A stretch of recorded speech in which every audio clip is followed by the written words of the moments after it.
Leandro Rezende, vou ter que pedir para você esperar um minutinho, meu amigo. A gente tem que ouvir o Rodrigo Pacheco lá, direto do Senado, ao vivo, conversando nesse momento com os jornalistas. Como é de costume, temos mostrado aqui para vocês. Ele levanta todas as votações, responde aos jornalistas, fala do que está sendo discutido por lá. Vamos para lá, então. Houve essa assunção na data de hoje, mas que vai até agora com o retorno do presidente, marcado agora para o início da noite. Então, cumprindo a responsabilidade. Presidente, na live de ontem, o presidente Jair Bolsonaro, o partido dele, velho, vai contratar uma consultoria para auditar as eleições. Duas perguntas sobre isso. O que o senhor acha de uma empresa privada auditar umas eleições acima ou das instituições brasileiras? Se o senhor acha que isso é uma tentativa de tumultuar as eleições? Eu considero que a responsabilidade pelo processo eleitoral cabe a uma justiça especializada no Brasil, que é liderada pelo Tribunal Superior Eleitoral, que tem uma estruturação Brasil afora, que é a Justiça Eleitoral. A ela cabe a confiança dos brasileiros e da sociedade sobre a rigidez do processo eleitoral, de processo de apuração das eleições. Houve, por parte do TSE, uma iniciativa muito louvável, que foi da participação da sociedade, de instituições, para a demonstração da transparência do processo eleitoral. Desse comitê fazem parte diversas instituições, inclusive o próprio Congresso Nacional, o Senado Federal, a Câmara dos Deputados. E isso é digno de nota, que é, a partir do momento que há algum questionamento, ainda que sem justa causa, sobre a lisura do processo eleitoral, é bom que se dê a transparência sobre esta lisura do processo eleitoral. Então, quanto a isso, a responsabilidade é do TSE, evidentemente que não cabe a nenhuma entidade privada ou outra instituição a participação na contagem ou em recontagem de votos, porque isso é um papel da Justiça Eleitoral. No entanto, é absolutamente legítimo se pretender algum tipo de participação privada de alguma empresa especializada dentro, obviamente, de limites, que obviamente não é a contagem dos votos, que, repito, cabe à Justiça Eleitoral. O senhor acha que é uma tentativa de tumultuar as eleições? Até porque o presidente indicou que se ele não tiver acesso a todas as informações, ele sugeriu que vai ficar mal para o TSE. Olha, quanto mais transparência, melhor. As informações possíveis de serem compartilhadas serão compartilhadas, mas cabe à Justiça Eleitoral a apuração. Esse é o sistema constitucional, esse é o Estado de Direito, e nós precisamos ter confiança nas instituições. E, obviamente, a checagem sobre procedimentos, como isso deve acontecer, naturalmente a participação de partidos políticos e dos próprios candidatos para poder conhecerem a sistemática é absolutamente legítimo, mas o processo de apuração em si não cabe a mais ninguém que não seja a própria Justiça Eleitoral. Presidente, essa declaração de ter um representante do Parlamento Europeu para também acompanhar as eleições, como é que está? Essa é uma questão que vai ser apreciada pela presidência do Senado. Foi feito ontem pelo líder da oposição, o senador Randolfo Rodrigues, do pedido da participação da comunidade internacional, especialmente da União Europeia, para que possam ser observadores das eleições no Brasil. E a tendência de encaminhamento é consultarmos o Tribunal Superior Eleitoral, que, repito, é a instituição responsável pelo processo eleitoral brasileiro, não é diretamente o Senado, é o TSE, consultarmos o TSE para saber se isso é algo que pode ser concretizado. Em sendo, não há problema nenhum, quanto mais transparência e uma observação em relação ao processo eleitoral brasileiro, melhor será, mas repito e insisto, que a responsabilidade pelo processo eleitoral cabe à Justiça Especializada, que é a Justiça Eleitoral, sob a tutela do Tribunal Superior Eleitoral. Presidente, as declarações do presidente Bolsonaro minam de alguma forma a confiança dos eleitores no processo eleitoral? Na verdade, a segurança sobre a justiça eleitoral, sobre a lisura das urnas, sobre o bom funcionamento das urnas eletrônicas, é o que é mais importante. E esta comunicação deve ser feita com a sociedade. A sociedade tem que ter, e a população brasileira, plena confiança de que nós temos um sistema que vem funcionando ao longo do tempo, que definiu eleições, inclusive de muitos que estão aqui eleitos, na verdade de todos que estão aqui eleitos, através desse sistema eletrônico. Não há motivo razoável e justa causa para poder se questionar a rigidez das urnas eletrônicas e do sistema eleitoral brasileiro, que, aliás, era motivo de orgulho até pouco tempo atrás por nós brasileiros. todos nós nos orgulhávamos muito em dizer que o nosso sistema eleitoral é moderno, tem apuração rápida, tem segurança, de modo que esses questionamentos, uma vez feitos, eles não contribuem. E cabe à Justiça Eleitoral e todas as instituições reafirmarem a garantia do processo eleitoral brasileiro e demonstrarem isso para a sociedade brasileira. Eu tenho plena confiança das nossas eleições correndo dentro da normalidade, através das urnas eletrônicas, uma vez que foi superada a tese do voto impresso pelo Congresso Nacional. Então, acredito muito que as coisas correrão dentro dessa lógica. Urnas eletrônicas, votação eletrônica e a escolha legítima de representantes por parte do eleitor. Presidente, o senhor achou a expressão agora não contribui, atrapalha as eleições? Claro.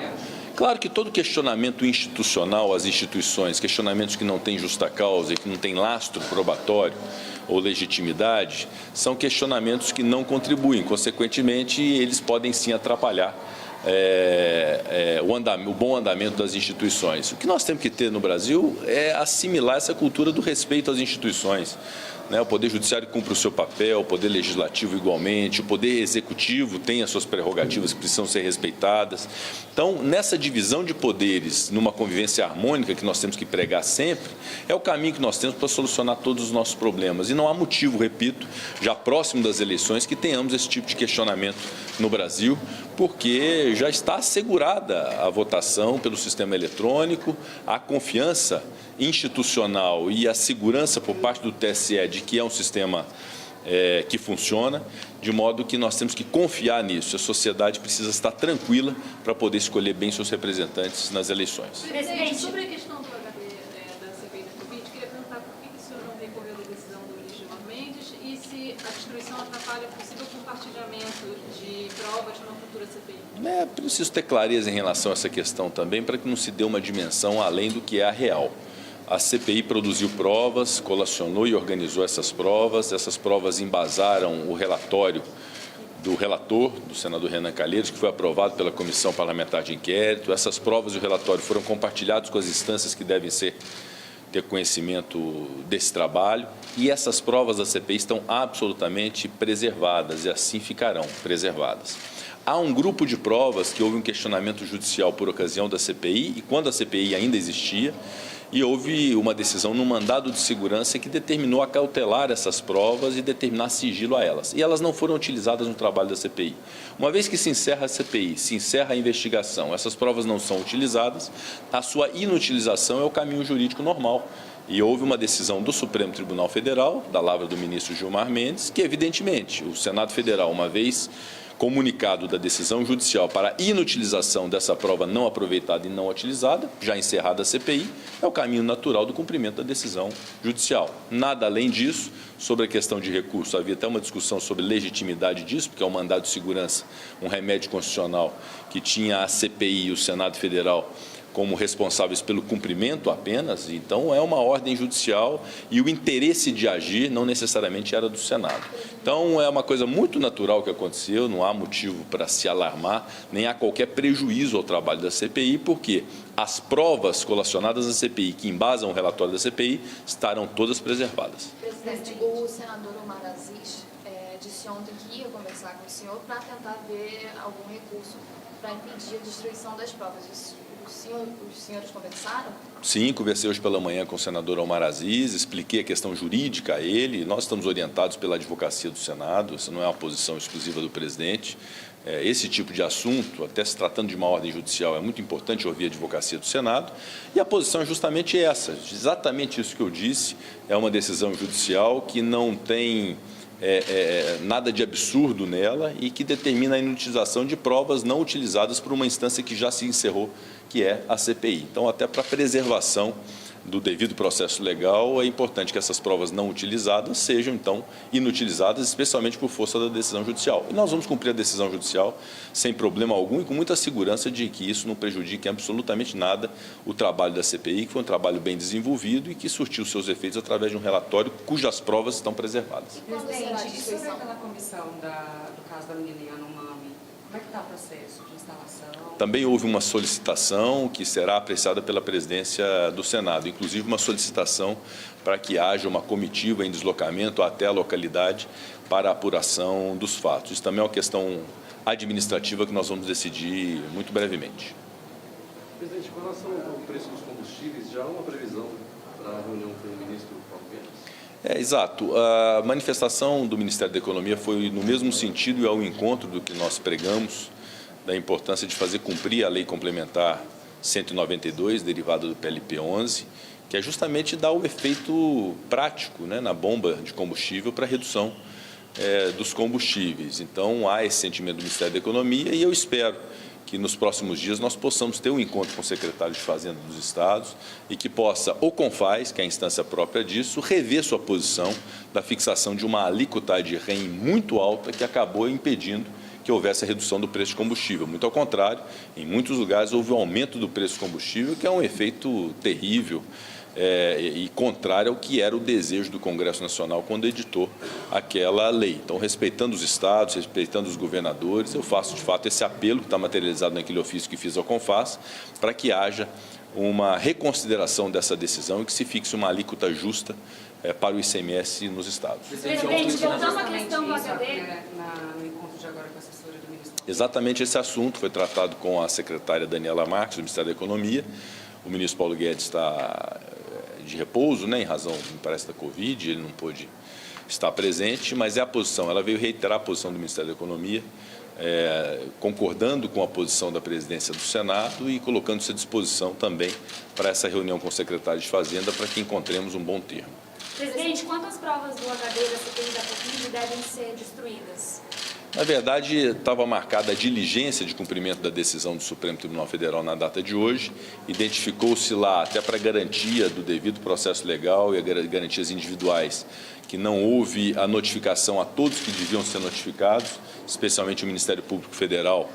E eu não sei se o impetrante do mandado de segurança, eu confesso que eu não tenho uma segurança absoluta do que foi o vício ali identificado, mas agora cumprindo essas formalidades, são questões formais de notificação de todos esses sujeitos, aí a marcar uma nova data para que haja essa inutilização. O adiamento foi por causa do Senado que resolveu adiar ou foi o Supremo que fez? Foi a advocacia do Senado que identificou que o procedimento para inutilização é preciso dar ciência a todos os sujeitos do processo.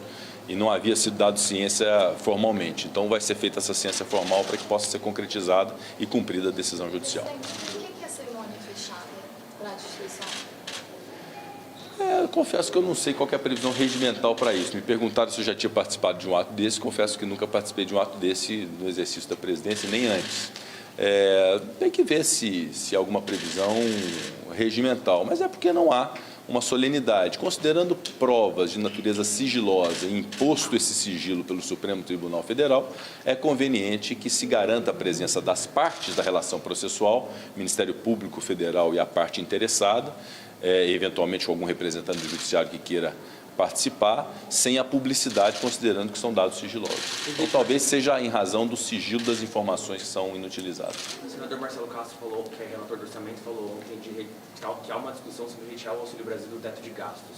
Se essa discussão vingar dentro da CNO, o senhor vai se posicionar como? Qual é a sua interpretação disso? Olha, isso tem que ter muita cautela, isso tem que refletir, fazer conta, e nós não podemos firmar uma posição, até porque nós temos um compromisso com a responsabilidade fiscal e com o teto de gastos públicos. Em alguns momentos em discussão aqui no Congresso Nacional, se ventilou a possibilidade e a hipótese de retirada de determinadas despesas do teto de gastos, em algum momento até do Bolsa Família, que se pensava em retirar do teto de gastos, e essa medida foi muito mal vista, de um modo geral, tanto que foram mantidas essas previsões dentro do teto de gastos. Quando houve exceção, foi uma exceção mesmo, como foi naquela PEC no início do ano, para se dar o auxílio, no início do ano passado, né, o auxílio emergencial.